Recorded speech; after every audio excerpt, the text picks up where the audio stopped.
시청자 여러분 반갑습니다. 제가 유튜브를 시작한 지도 벌써 2달 보름이 됐습니다.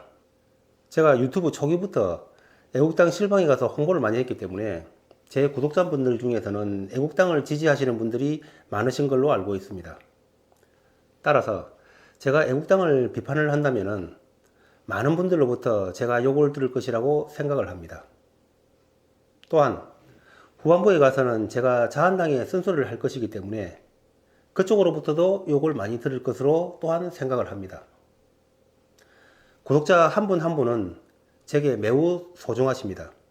비록 얼굴을 뵙지는 못했지만은 온라인 방송상에서 같은 이념으로 마음을 나누고 있는 친구분들이라고 생각을 하기 때문에 저에게는 모든 분들이 다 소중합니다.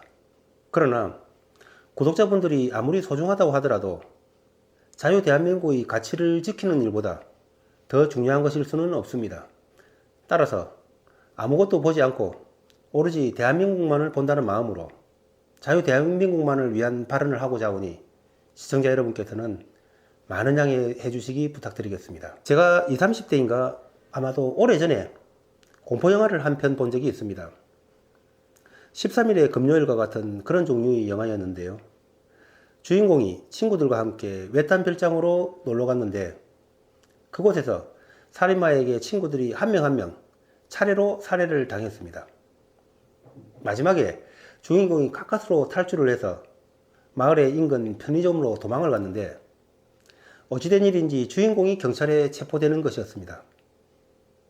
그러면서 마지막 장면의 반전이 CCTV에서 주인공이 편의점 직원들을 살해하는 장면이 찍혀 있었던 것입니다. 즉 주인공이 정신착란으로 자신이 살인을 하면서 자신이 살인범에 쫓긴다고 착각을 했던 것입니다. 반전이었습니다. 그때 그 영화를 보면서 우리가 평상시에 진실이라고 생각해왔던 많은 것들이 어쩌면은 어떤 것은 진실이 아닌 것이 있을 수도 있겠다 하는 그런 생각을 했던 적이 있었습니다. 짧은 영상인데 이 서론이 길었습니다. 우리 보수 국민들 중에서 탄핵 세력에 대해서 분노와 배신감을 느끼지 않는 사람은 아마도 아무도 없을 것입니다. 그러나 지금 상황이 어떤 상황입니까? 나라가 통째로 김정은에게 넘어가고 있는 상황이지 않습니까? 설마 아직도 나라가 아작나고 있다는 사실을 모르고 있는 보수 국민이 있습니까?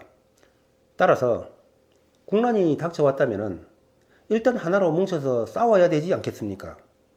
그 어떤 것도, 그 어떤 명분도 자유대한민국보다 더 큰 개념일 수는 없습니다. 얼마 전에 내셔널 지오그래픽 채널을 보니까 짝짓기를 위해서 임팔라들이 서로 싸우고 있었습니다. 그때에 치타가 살금살금 다가와서 자기들끼리 싸우고 있는 임팔라를 사냥해버리는 것이었습니다. 참으로 어리석은 결과입니다. 짝짓기가 중요한 것은 맞지만은 그렇다고 해서 사냥을 당해서야 되겠습니까? 시청자 여러분, 마찬가지로 주사파에 의해서 대한민국이 공산화되고 나면은 그때 가서 박근혜 대통령이니 뭐니 하면서 아무리 외쳐봐도 그것이 무슨 소용이 있겠습니까? 사냥당한 임팔라가 무슨 주장을 할 수 있겠느냐, 그런 말씀입니다. 시청자 여러분, 우리는 2년 만에 나라가 이 지경이 되는 것을 똑똑히 보아왔습니다. 그런데 남은 3년하고 그것도 모자라서 보수 분열로 다음 정권까지 주사파들에게 넘겨준다면 어떤 결과가 올지 안 봐도 쉽게 짐작할 수 있는 것 아니겠습니까? 꼭 맛을 봐야 아는 것은 아니지 않겠습니까? 이번 창원 성산 보궐선거 결과는 다른 유튜버들이 비교적 잘 평가를 해줬지만은 저는 좀 다른 시각으로 봅니다. 그것은 보수가 분열을 하면 안 된다는 교훈을 준 것으로 저는 보고 있습니다. 나라의 국난이 눈앞에 닥쳐왔음에도 불구하고 보수가 분열을 한다면 망한다는 것을 보여준 교훈이라고 저는 생각을 합니다. 시청자 여러분, 일단 공산화를 막아놓고 밥그릇 싸움을 하든지 뭐를 하든지 해야 안 되겠습니까?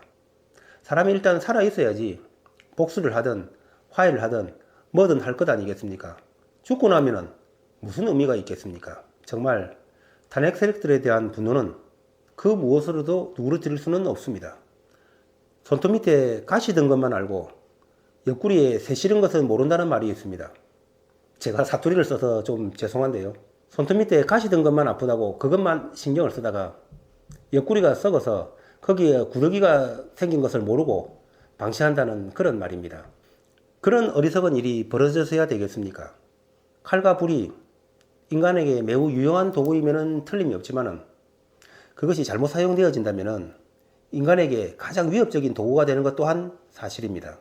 애국당을 지지하는 시청자 여러분, 저도 누구보다도 대한민국을 사랑하는 사람 중에 한 명이지만은 부끄럽게도 문재인 정권에 맞서서 아직까지 한 번도 거리에 뛰쳐 나가보지 못한 것이 사실입니다. 그 점을 심히 부끄럽게 생각하고 따라서 거리에 뛰쳐나온 모든 분들을 진심으로 존경합니다. 하지만 그런 의로운 행동들이 잘못 사용되어져서 대한민국을 뒤엎으려는 공산 세력들이 배를 불러줘서야 되겠습니까? 짝짓기도 분명 중요한 것은 맞지만은 그렇다고 해서 사냥을 당해서야 되겠느냐? 이런 말씀입니다. 우리는 꽃뱀과 제비에 당했다는 사람들의 얘기를 간혹 듣습니다. 그들의 특징은 아주 그럴싸한 호의와 온갖 가만히들로 우리들을 미혹하지만은 결과는 사람들을 파멸로 몰고 간다는 것입니다. 만나는 과정에서야 그 사람들이 꽃뱀인지 제비인지 알 길은 없지만은 결론을 보고서야 비로소 속았다는 것을 알게 되는 것입니다. 세간에 조원진 대표가 친중파니 뭐니 하는 얘기가 떠돕니다. 그렇지만은 저는 조원진 대표라는 사람에 대해서 자세히 모릅니다. 그렇기 때문에 그에 대해서 뭐라고 평언을 할 수는 없습니다만은 한 가지는 분명하게 말씀드릴 수 있는 것 같습니다. 여지껏 조원진 대표가 했던 행위는 불법 탄핵으로 인해서 억울한 우리 가슴을 뻥 뚫어주는 그런 퍼포먼스는 분명 많이 해왔지만은 결과론적으로는 문재인의 배만 불려주는 그런 행위를 하고 있다는 것만은 분명해 보입니다. 여러분, 잘 한번 생각해 보십시오. 그가 인공기를 불태우는 퍼포먼스를 했다고 해서 그것이 문재인에게 타격을 주는 것은 아닙니다. 그러나 보수가 분열을 하는 것은 문재인과 김정은이에게는 대이득이 되는 것입니다. 눈앞에 보이는 것이 다가 아닙니다. 중요한 것은 결과를 봐야 된다는 것입니다. 결과가 뭡니까?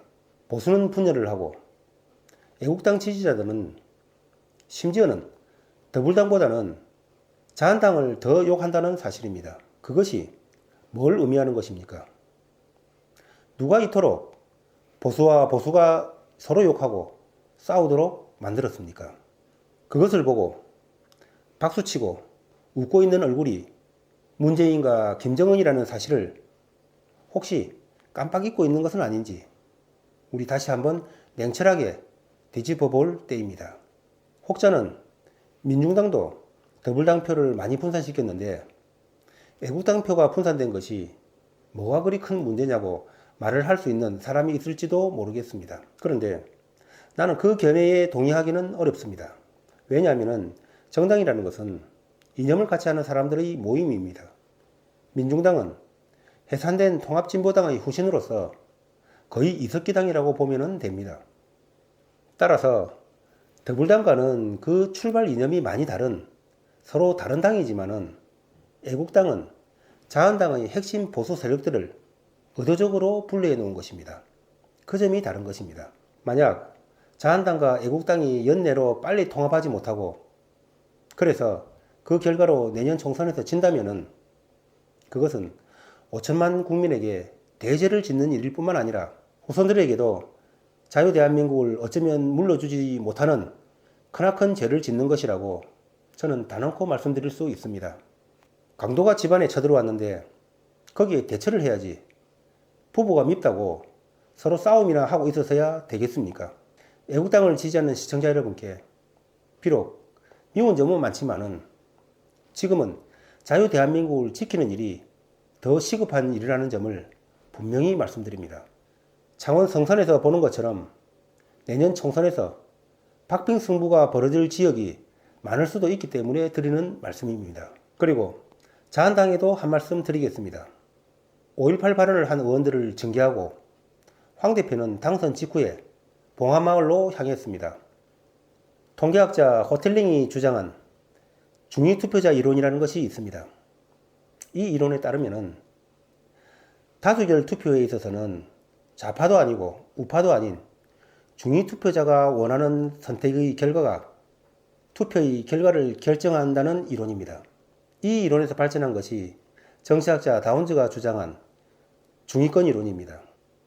이 이론에 따르면 양 정당은 중도를 잡기 위해서 중도 정책을 자꾸 내다 보니까 결국은 정책이 서로 비슷해진다는 그런 이론입니다. 이런 정치학적인 이론들을 살펴볼 때에 봉하마을을 방문한 것이나 5.18 발언을 한 의원들을 징계한다는 것을 전혀 이해 못할 바는 아닙니다만은, 무릇 이론이라는 것은 그때그때의 상황에 따라서 자유자재로 변신해서 쓸 수 있어야 된다는 말을 자한당에 드리고 싶습니다. 무슨 말씀이냐면은, 지금 상황은 탈출한 집토끼가 잡아올 산토끼보다도 압도적으로 많다는 사실을 알아야 된다는 사실입니다.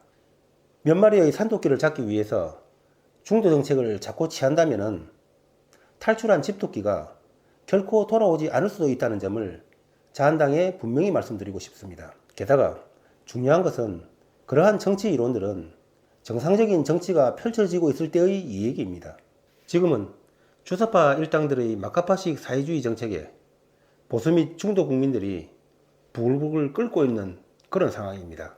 혹자는 자한당이 잘해서 이번 보궐선거를 이겼다고 하는데, 저는 냉정하게 말씀드리면은 이번 보궐선거는 부글부글 끓고 있는 민심을 잘 대변해준 결과라고 생각을 합니다. 따라서 산토끼 몇 마리 잡기 위해서 자꾸 중도 정책을 취하지 마시고, 끓어서 응축된 보수의 민심을 용수철로 발판 삼아 튀어오르기 위해서 가열찬 투쟁을 해나가실 것을 권고드립니다. 지금 문재인 정부의 실정과 대한민국에 대한 이적 행위는 너무 많아서 태산을 이루기에 자한당이 올바른 방향만 잡는다면 그것은 촛불 따위가 문제가 아니라 끓어 넘치는 용광로가 될 수 있다는 점을 말씀드리면서 오늘 방송을 마치도록 하겠습니다. 영성TV는 신생 채널이라서 촬영과 편집 등에 있어서는 분명히 부족한 점이 많습니다만, 예리한 비평에 있어서만큼은 대한민국 최고의 유튜버라는 소리를 들을 수 있도록 계속 노력을 하겠습니다. 오늘도 건강하고 행복한 하루 되시고 좋아요와 구독 부탁드리겠습니다. 감사합니다.